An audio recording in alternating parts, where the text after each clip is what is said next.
Hey, happy Wednesday, February 18th, 2026. I just want to do a quick video on why I don't recommend Colonial Penn. First of all, there is a 2-year waiting period. It's a guaranteed issue policy, which means that for the death benefit to be in effect, you have to pay for 2 years. If you die of natural causes in the first 2 years, it only pays back what you paid in plus 7 to 10%. After the 2 years, it pays the full amount, or if you die of an accidental death in the first 2 years, it will pay the full amount. These policies, they sound great, guaranteed acceptance, but what they're designed for are people who can't qualify for day one coverage. So it's people who are terminally ill, they've got cancer, AIDS, HIV, Alzheimer's, some kind of major disease, on dialysis, they're an organ transplant recipient, or they need one. They've got a chronic illness like heart disease, severe respiratory condition, COPD late stages. The list goes on and on. They're in a hospital, nursing home, long-term care facility. So most people can qualify for day one coverage, but that's really not expressed in the advertisements. So, but for people who have these conditions, typically they'll have to get a guaranteed issue policy. So that's the first reason why I don't recommend Colonial Penn as your first choice. The second reason is their advertisings is it's a little deceptive.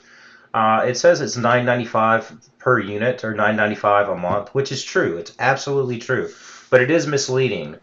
So what $9.95 does is it buys 1 unit of coverage per $9.95, and those units are based on your age and your gender. For example, a 50-year-old male will have 1 unit will be for $9.95 they'll get $1,669. For a 50-year-old female, 1 unit will buy $2,000 in coverage. And the older you get, the more or the less you're going to be able to get for the $9.95. For example, a 65-year-old male can only get $896 for that 1 unit, and for a female of 65 years of age, it's $1,258. So the older you get, the less coverage you can get from them. Once you get the policy, if you do get a policy from them, though, your price is locked in and it's not going to go up or down. They are completely honest about that. I just don't like the way it's advertised. So that's just me. The third reason why I wouldn't recommend Colonial Penn is that they're not. I don't consider them in the top 10. I had AI generate a list of the top 10 guaranteed issue companies in the U.S. based on price and quality, and here's what it showed me. Number one is Mutual of Omaha. That is not their go-to policy. They're not a guaranteed issue company. Most of the time it's day one coverage, but they do have a guaranteed issue policy available for people who need it. The second company is AAA. Full disclosure, I've never worked with AAA, so I can't really speak to how good or bad they are. The third company is AIG Corbridge. They are a fantastic company along with Mutual of Omaha. Gerber Life is the fourth listed in the United States. I think they're also a fantastic company. Physicians Mutual, number 5. I have not worked with them, so I can't really say, but they are ranked 5. Number 6 is Ethos. There's a few things I dislike about Ethos, especially if you start an application and you don't finish it. They have a tendency to call you a lot. Number 7, I've heard good things about Fidelity. State Farm, New York Life, those are decent companies as well.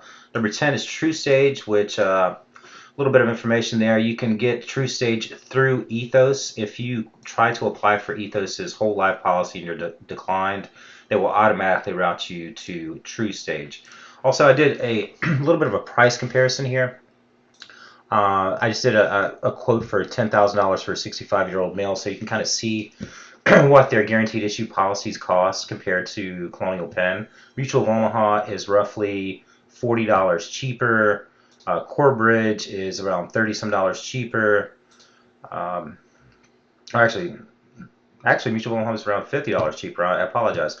$40 for Corbridge. It looks like about 35 for Gerber.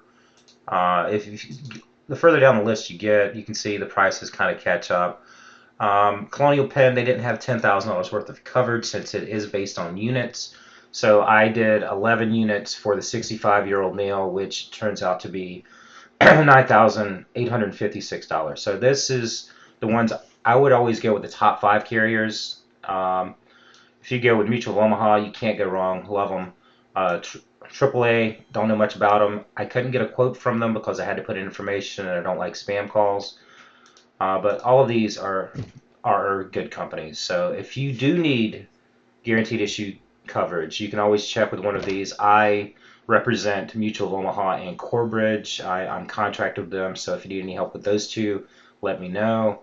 If you do have a guaranteed issue policy and you do have severe health conditions, then I would, it depends on how long you've had it. If you've had it for 2 years and it's fully active, I would recommend keeping it if your health conditions are still the same. But if you are better, what I would recommend is trying to apply for day one coverage. Make sure you get approved for day one coverage before you get rid of anything, right? You want to make sure, especially if you've got your Colonial Penn coverage fully activated, you don't want to get rid of it. You know, it's going to pay out if you die, I promise. But if you're healthy and you got Colonial Penn, try looking into some day one coverage maybe.